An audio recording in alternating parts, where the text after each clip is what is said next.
It's Aaron, and today we gotta talk about Joe Rogan and Bernie Sanders. Oh my good God, the fucking discourse, people. The discourse. It's at it again. It is so thick. The discourse is thick with so many C's, like 15 C's thick. And we're going to talk about this today because it's basically unavoidable. Oh God, I want to cry. Just fucking shoot me. Anyway, so today we're going to talk a little bit about the discourse, and this specific discourse happens to be about Joe Rogan and the Bernie Sanders campaign. Now, if you have been living underneath a rock for the last 20 hours, it's basically unavoidable at this point. It turns out that Joe Rogan has endorsed Bernie Sanders tepidly in a video, and the Bernie Sanders campaign has tweeted it out. Now, a lot of people are really upset about the Bernie Sanders campaign tweeting out this endorsement, and a lot of people are really happy about it as well. The Joe Rogan podcast brings in millions of subscribers, millions of views every month, and having an endorsement from that person for Bernie Sanders is kind of big. It's, as a lot of people have been saying, it's bigger than getting a New York Times endorsement because people actually give a shit about what Joe Rogan says. But the problem here is that Joe Rogan is not exactly a good guy. He's obviously got a very problematic past. He's had people on his show like Milo Yiannopoulos. He's also been best of friends with InfoWars pundit Alex Jones, and he's also said a lot of transphobic things. Now, Joe Rogan isn't a great guy. He isn't even a good guy, and I'm not going to sit here and endorse him. Obviously, I watch some of his show once in a while because I think it's important to get out of my comfort zone and out of my echo chamber and actually listen to what other people have to say. But I don't think that he's a great guy, and I don't think that he comes up with the most woke opinions 99% of the time. Sometimes he's very, very conservative, and sometimes he's kind of liberal, but he still doesn't really tickle my fancy, wherever my fancy is at the moment. So obviously I'm not a super big fan of him, but what I do know is that when we are facing a battle or any form of competition, we have to think about things strategically. Now, even though I don't like Joe, and you might very well viscerally hate Joe, it doesn't mean that we don't necessarily have to think about strategy, and because strategy can be important. Now, I was on a live stream on the Chud Logic channel the other day, and I was talking about how we need to have 3 different things if we're ever going to be able to win in any sort of battle against this system. And those things are unity, solidarity, and tactical alliances. Now, when you're talking about unity, we're talking about people that are within our group, our little in-group, anarchists, socialists, Marxists, those sorts of people. We have unity with those people, right? We have the same kind of opinions, the same kind of ideas, the same kind of outlook on life. That's what we do, right? But we're not exactly going to have the exact same opinions as people like social democrats or democratic socialists. Obviously, with those people, we're going to have solidarity with them, but unity, maybe not so much. Obviously, we do sort of want the same sorts of ideas, but we don't want everything exactly the same. Obviously, democratic socialists, or not, social democrats want something slightly different than democratic socialists. They're still capitalists. They want to have a system of capitalism that is a little bit easier on people, as opposed to democratic socialists or further leftists like anarchists, Marxists, and so forth,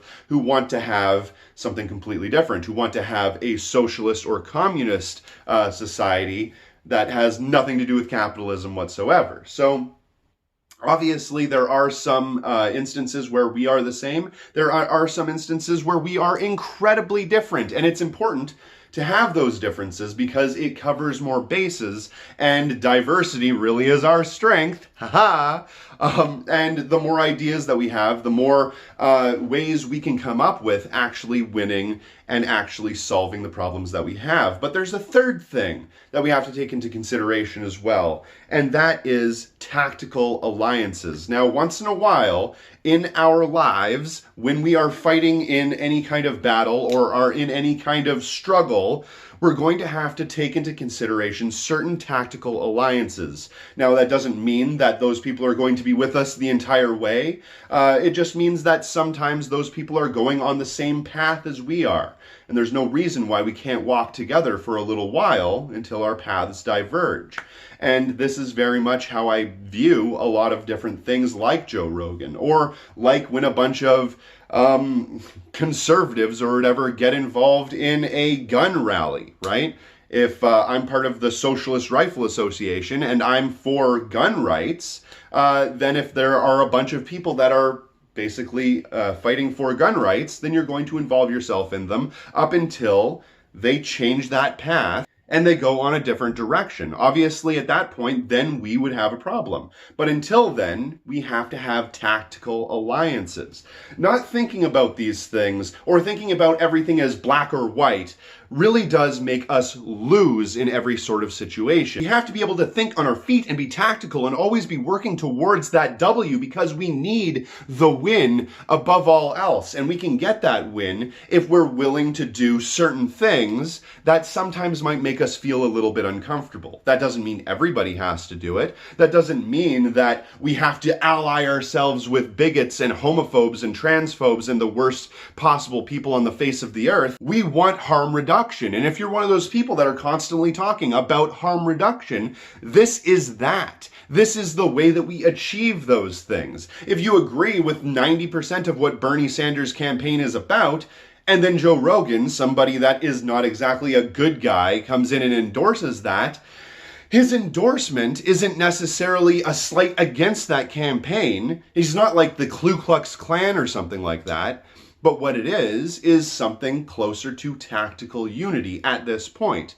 We'll go forward on that path, and eventually maybe we will diverge. Eventually, one day, we might be fighting directly against each other, but in this instance, we have to give it a second, and we have to actually think tactically and use that allegiance to our advantage. Now, the main thing that I want to talk about before I go is just where all of this controversy is coming from, because it isn't necessarily coming from the left. Obviously, there are a lot of leftists that are talking about this, specifically in the trans community and that sort of thing, but where the most controversy is coming from, the most vile, the most visceral, the most frothing at the mouth anger is coming from, is from the liberals. Because of course it is. Because liberals can't seem to keep it in their fucking pants whenever they're talking about these sorts of things. And I've seen in the Twitter sphere a lot of different liberals getting very angry about this Bernie Sanders endorsement. And I just want to say to all you liberals out there,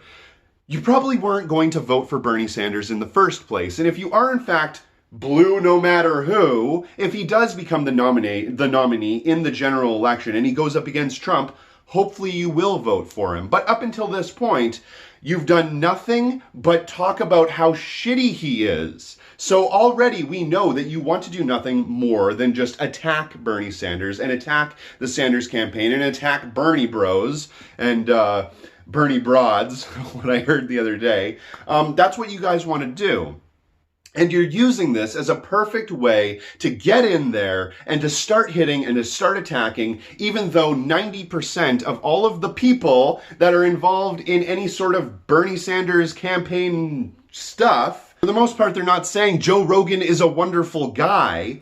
They're saying Joe Rogan has access to millions and millions of people that can be swayed to vote for the leftist candidate. And what exactly is the most important thing that we do here? Have purity tests and make sure that all of the people that are voting for a certain candidate are of a certain purity level? Or are we actually trying to help the marginalized individuals in our society and create that very real harm reduction? What are we trying to do here? Why aren't we trying to keep our eye on the actual prize, on actually winning and making the world a better place? We don't make the world a better place by instituting fucking purity tests on who and who isn't going to vote for a certain candidate. I don't know who the fuck David Duke is going to vote for this time around, though it might very well be Trump. But whether or not he votes for Bernie Sanders doesn't really change the fact that Bernie Sanders is the only candidate out there that's talking about Medicare for all, that's talking about canceling student loan debt, that's talking about actually fixing the fucking problems in the system. And of course he's not going to fix all of them. Electoralism barely fixes anything, but at least it can help a little bit in the marginalized areas. And that's what we need to be focusing on, while we are also focusing on direct action and making real changes in the system. But unfortunately, voting is a numbers game. That's how you win. The more numbers, the more votes. The more votes, the more wins. So if you have more numbers, you have more wins. And Joe Rogan has access to millions of numbers, therefore more wins. Now, a lot of people are going to get the very, very wrong impression that when I say Joe Rogan brings in a lot of numbers, that basically means fuck all trans people or fuck all marginalized people because we have a popular guy that we can bring in. That's not what I'm trying to say. What I'm basically trying to say is this person will allow more people to vote for the individual that will help those communities, that will actually bring them up and boost them. And actually, I tend to agree with a lot of people that I've seen on social media that have said that it's an incredibly privileged position to take, saying that the only person that happens to actually be fighting for trans rights or the rights of all working people is a terrible guy because somebody is going to vote for them. Doesn't seem like it makes a whole lot of sense. He's the one candidate that actually cares and has shown that he cares about these individuals and about these marginalized communities for decades. He's the only one that's done that. So if you can't put aside that animus, that anger, that vitriol just for a moment, so you can actually gain the things that you fight so hard for all the time, then I don't know what to tell you. Because we need to have, like I said, unity, solidarity, and tactical allegiances if we're ever going to win. And if you aren't thinking about this tactically, if you aren't thinking about this in any kind of strategic way, then you're just acting on impulse. And you're reacting instead of responding. And we need to be responding right now with thought and care. That's how we win. At least that's the way I look at it. Thank you very much for watching. Have a nice day.